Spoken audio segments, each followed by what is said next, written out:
Sir नमस्कार। नमस्कार sir. क्या नाम है आपका? गणेश यादव नाम है मेरा। गणेश यादव जी, कहाँ से आए हैं आप? तालुका फलटण, डिस्ट्रिक्ट सातारा, महाराष्ट्र से आया हूँ सर। संत रामपाल जी महाराज से नाम दीक्षा लेने से पहले आप क्या भक्ति साधनाएं करते थे? सर, जो घर में देवालय था उसकी पूजा करना, साथ में ज़्यादातर मैं गणेश जी, साईं बाबा और शंकर जी की साधना करता था सर। सर उसमें ज़्यादातर गणेश जी का जो हमारे यहाँ पर 10 दिन का महाराष्ट्र में बहुत बड़ा त्यौहार होता है, उसमें पूरा पूजा करना, उसमें आरती वगैरह करना, उसमें बहुत ज़्यादा इंटरेस्ट था। संकष्टी चतुर्थी होती है सर, उसमें 1 महीने का जो 1 दिन का उपवास होता है वो पूरा मैं निरंकार उपवास पकड़ता था सर। उसके बाद सर थोड़ा मेरा घर में आर्थिक परिस्थिति ख़राब थी। जो पिताजी ने लोन लिया था उसकी वजह से मुझे आर्थिक परिस्थिति की बहुत ज़्यादा परेशान था। तो मैं चाहता था कि मुझे लाभ मिले, लेकिन उससे लाभ नहीं मिल रहा था। फिर मुझे किसी ने बताया कि सर हनुमान जी बड़े हैं और उनसी भक्ति करने से लाभ मिलेगा, वो संकट मोचन भी है। तो फिर मैं हनुमान जी की भक्ति करने लगा सर, और बहुत ज़्यादा हनुमान जी की भी भक्ति करने के बाद भी मुझे लाभ नहीं मिला था। सर आप जो भक्ति साधनाएं कर रहे थे, आप उन भक्ति साधनाओं के करने से क्या लाभ चाहते थे? सर जैसा कि हमारे घर में रहने के लिए ठीक से घर नहीं था। 2 कमरे थे, उसमें से एक कमरा थोड़ा ऊंचा और दूसरा नीचे था। तो जब बारिश गिरती थी उस समय, जैसा रात को बारिश हो गई तो सुबह उस कमरे में पूरा पानी ही था। तो कभी कभी तो मैं उस कमरे में खड़ा रह के, पानी में खड़ा रह के चाय पिया, नाश्ता किया, ऐसी हालत थी। तो मुझे दुख होता था कि इस पृथ्वी पर भगवान है या नहीं, क्योंकि मैं इतनी ज़्यादा भक्ति करता था, पूरे मन लगा के भक्ति करता था, फिर भी वो लाभ नहीं मिल रहा था सर। सर आपकी जो आर्थिक स्थिति थी वो बेहद कमज़ोर थी, आपको बेहद तकलीफ़ों का सामना करना पड़ रहा था। इसके बाद आपको संत रामपाल जी महाराज के बारे में कैसे पता चला? सर उसके बाद मैं आर्मी में भर्ती हुआ। तो आर्मी में भर्ती होने के बाद भी जो कर्जा था तो वो चक्रवाढ़ ब्याज का था, ब्याज के ऊपर ब्याज लगता था, जिसके कारण मेरा पूरा सैलरी उसमें चला जाता था। फिर भी मुझे वो आर्थिक लाभ से जूझना पड़ रहा था सर। उसके बाद मैं वहाँ पर जो हमारे आर्मी में मंदिर रहता है उसमें पुजारी थे, उनके पास गया और मैं उनको बोला कि मुझे आर्थिक लाभ चाहिए और मुझे भक्ति बताओ कौन सी करनी चाहिए, कि सबसे बड़े देवता कौन है। तो उन्होंने बताया कि सबसे बड़े देवता तो शंकर जी है। तो मैं उनको बोला कि हनुमान जी तो सबसे बड़े, वो संकट मोचन भी है, मैं उनकी भक्ति करता हूँ। वो बोले कि नहीं, हनुमान जी तो शंकर जी क्या होता है, आप शंकर जी की पूजा करो, लाभ मिलेगा। उसकी उस वैसे ही मैं 1 साल तक भक्ति करता रहा, लेकिन लाभ नहीं मिला। फिर दोबारा उनके पास गया कि मुझे वैसी राहत नहीं मिली। तो वो बोले कि आप शिव महापुराण पढ़ो, उससे लाभ मिलेगा।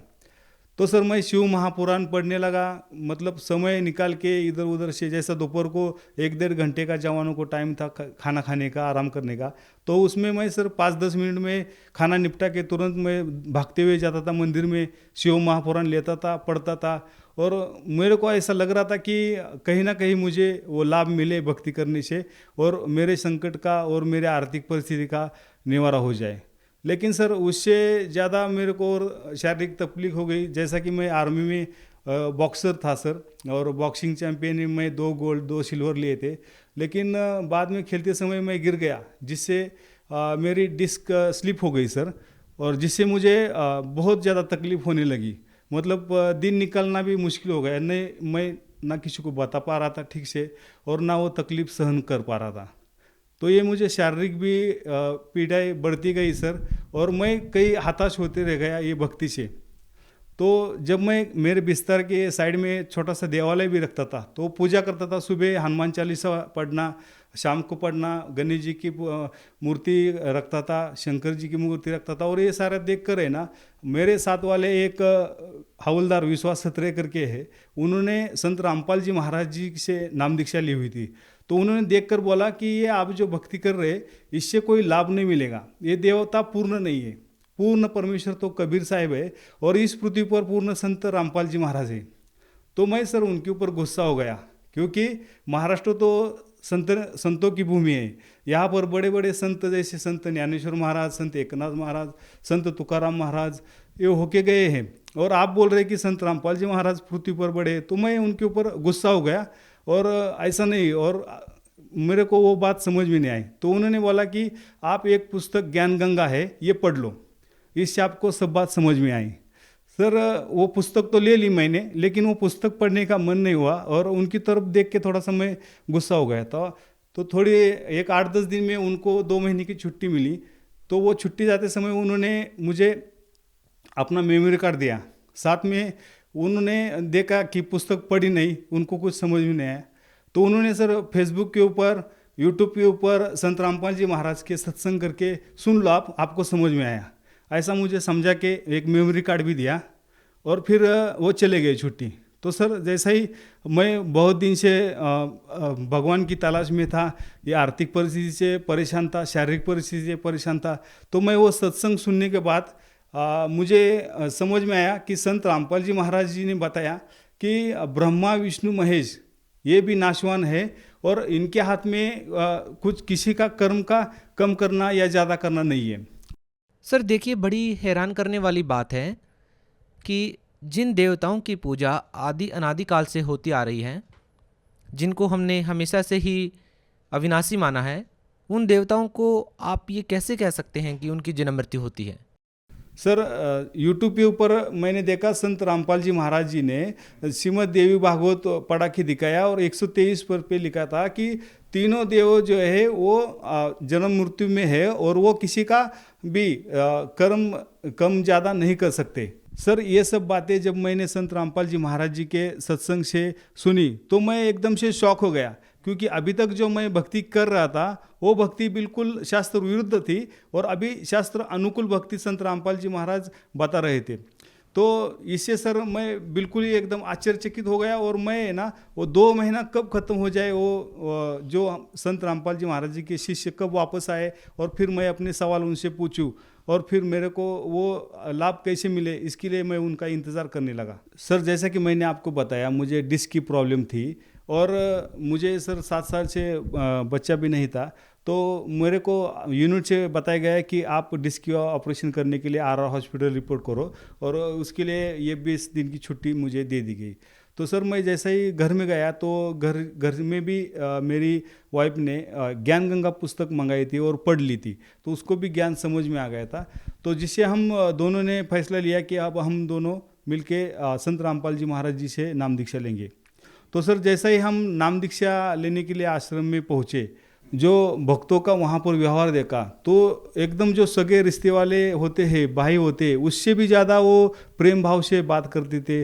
और वहाँ पर मुझे खास बात ये लगी थी सर कि वहाँ पर जो भंडारा था, जो खाना था वो फ्री था, रहना वो फ्री था, बाथरूम टॉयलेट वो बहुत ही अच्छे तरह से स्वच्छ और इतने अच्छे लग रहे थे कि बस बोलो ही मत सर, इतनी अच्छी सुविधा मैं अभी तक कहीं भी नहीं देखी थी सर।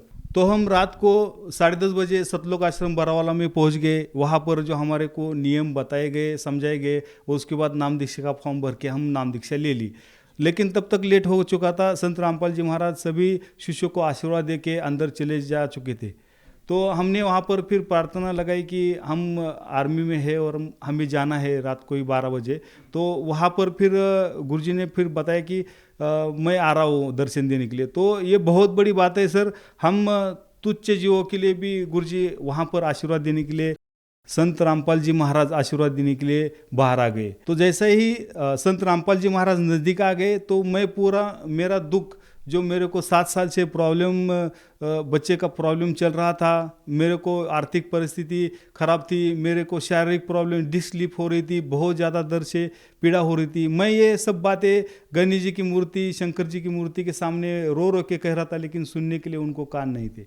लेकिन अब मेरे सामने जीवंत संत रामपाल जी महाराज थे। उनको मैंने पहले ही बताया कि मेरे को 7 साल से प्रॉब्लम है और बहुत देवी देवता सभी, बहुत ज़्यादा डॉक्टरों का भी पूरा इलाज करके देखा, लेकिन संतान प्राप्ति नहीं हो रही। तो सर जैसा ही मैंने संत रामपाल जी महाराज जी को मेरा पूरा दुख बताया तो उन्होंने मेरे सर के ऊपर हाथ रखा और जैसा ही सर के ऊपर हाथ रखा, मेरा 80% जो डिस्क का प्रॉब्लम था, दर्द था, वहाँ पर ही ठीक हो गया।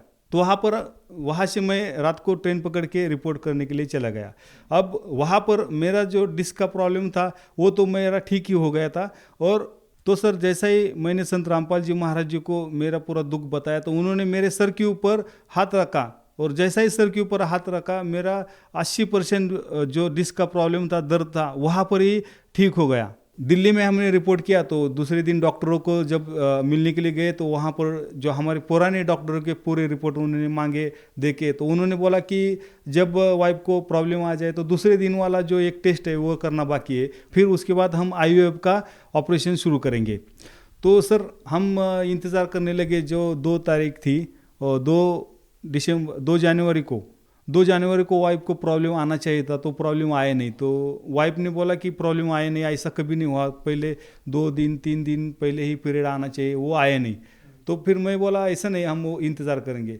सर हमने और 2 दिन इंतज़ार किया और 4 जनवरी को वाइफ ने बोला कि एक काम करते हैं, हम प्रेगा न्यूज़ पे चेक करते हैं। तो सर प्रेगा न्यूज़ पर चेक करने के लिए जब मैं प्रेगा न्यूज़ लेके आया तो प्रेगा न्यूज़ में पॉजिटिव रिपोर्ट आया। तो फिर एक से तसल्ली नहीं हुई, मैं दोबारा मेडिकल में गया, दूसरी प्रेगा न्यूज़ लेके आया और उससे चेक किया तो रिपोर्ट पॉजिटिव आया। तो सर हम 2 घंटा बेंच पे वे के रो रहे थे। हमें इस बात की खुशी हो गई थी कि जो आम जनता संत रामपाल जी महाराज जी को साधारण संत समझ रहे थे, उनके आशीर्वाद भर से मेरे जो डिस्क की प्रॉब्लम थी 80% दूर हो गई थी। और जो 7 साल से हमने डॉक्टरों का इलाज किया, लाखों रुपए खर्च किए, सब झाड़ फूक वालों को दिखाया, जिससे भी नहीं रह रहा था, वो बच्चा सिर्फ आशीर्वाद मार्ग से रह गया था। और इसलिए हम 2 घंटा रो के बैठ के संत रामपाल जी महाराज का धन्यवाद कर गए थे और इस पृथ्वी पर भगवान आए, इसकी हमें बहुत ज़्यादा खुशी हो गई थी सर। सर अक्सर हम संत उसे मानते हैं जिसने बड़ी बड़ी जटाएं रख रखी हैं, मालाएं पहन रखी हैं, भगवा कपड़े पहन रखे हैं। आप इस बारे में क्या कहना चाहेंगे कि एक संत की पहचान एक आम साधारण व्यक्ति को किस तरह से करनी चाहिए? सर जटा पहनने से, माला पहनने से कोई संत नहीं होता। संत तो उसकी ज्ञान से होती है सर। जैसा कि कबीर साहब बोलते हैं, जाति ना पूछो संत की, पूछ लीजिए ज्ञान। आप एक बार संत रामपाल जी महाराज जी का ज्ञान तो सुनो। शास्त्र अनुकूल भक्ति करने से ही लाभ होते हैं। अभी तक जो हम भक्ति कर रहे हैं वो शास्त्र विरुद्ध है। अगर शास्त्र अनुकूल सद्भक्ति नियमों में रह के करेंगे तो हमारे को जरूर लाभ मिलेगा। ये हमें लाभ मिला है, हमने पूरा एक्सपीरियंस किया है। वो जो लाभ है वो बहुत ज़्यादा है और उसके लिए हम तड़प रहे थे, वो लाभ मिले हैं सर। सर संत रामपाल जी महाराज से नाम दीक्षा लेने के बाद आपको और क्या लाभ मिले? सर ये बात 2013 की है और बिल्कुल 10वें महीने बाद हमें बेटा मिला और आज वो 7 साल का हो चुका है सर। जैसे कि मैंने आपको बताया, आर्थिक स्थिति बहुत ख़राब थी, डॉक्टरों के लिए, झाड़ फूक के लिए बहुत खर्चा होता था। आर्मी में रहते हुए भी मेरे ऊपर जो कर्जा था वो कर्जा चक्रवाढ़ ब्याज होने के कारण वो ठीक से मैं पे भी नहीं कर पा रहा था। तो जैसे ही संत रामपाल जी महाराज जी के से नाम दीक्षा लेने के बाद अब वो पूरा कर्जा भी चुकता हो गया और संत रामपाल जी महाराज जी की दया से अभी मेरे 2 मकान है और 2 प्लॉट है, एक 4 व्हीलर है। और संत रामपाल जी महाराज जी की दया से जब मैं पहले शुरू में सर मैं रोड पे खड़ा होके मेरी वाइफ को लेके 1.5 साल का बच्चा लेके खड़ा होके रोड पे कपड़े बेच रहा था सर। तो उसके बाद संत रामपाल जी महाराज जी की इतनी दया होगी सर, अभी मेरा कपड़े का इतना बड़ा शॉप बन गया है कि मेरे फलटन तालुका में अभी नंबर 1 पर कबीर साहब गारमेंट शॉप है सर। और संत रामपाल जी महाराज जी की दया से अभी नज़दीक ही लोनन सिटी है, वहाँ पर भी और एक कपड़े का शॉप खोल दिया है सर। ये सब सुख सर संत रामपाल जी महाराज जी के आशीर्वाद मात्र से, संत रामपाल जी महाराज जी से नाम दीक्षा लेने के बाद ही मिले हैं सर। सर जो भी भक्त समाज आपको सुन रहा है, संत रामपाल जी महाराज के बारे में उन्हें क्या संदेश देना चाहेंगे? सर मैं तो ढोल बजा के, ढोल के डंकी के साथ ये कहना चाहता हूँ कि इस पृथ्वी पर भगवान आए। जैसा कि शास्त्र विरुद्ध साधना करके मुझे कोई लाभ नहीं मिल रहा था और जैसा ही मैंने संत रामपाल जी महाराज जी से सद्भक्ति ली, उन्होंने दिए हुए मंत्र जपने लगा, तो मेरे जीवन में बिल्कुल टर्निंग पॉइंट आ गया और मेरा जीवन निहाल कर दिया। बिल्कुल उन्होंने सुख से समृद्ध कर दिया। इसलिए मैं भगत समाज को यही संदेश देना चाहता हूँ कि उनका ज्ञान सुनो। यूट्यूब पे, फेसबुक पे संत रामपाल जी महाराज जी के सत्संग सुनो, उनकी किताब ज्ञान गंगा जीने की राह पढ़ो, जिससे आपको सद्भक्ति क्या है, शास्त्र अनुकूल साधना क्या है, ये समझ में आए और अपने जीवन का कल्याण कराए। जो श्रद्धालु संत रामपाल जी महाराज जी से नाम दीक्षा लेना चाहते हैं, उनसे जुड़ना चाहते हैं, तो इसके लिए क्या व्यवस्था की गई है?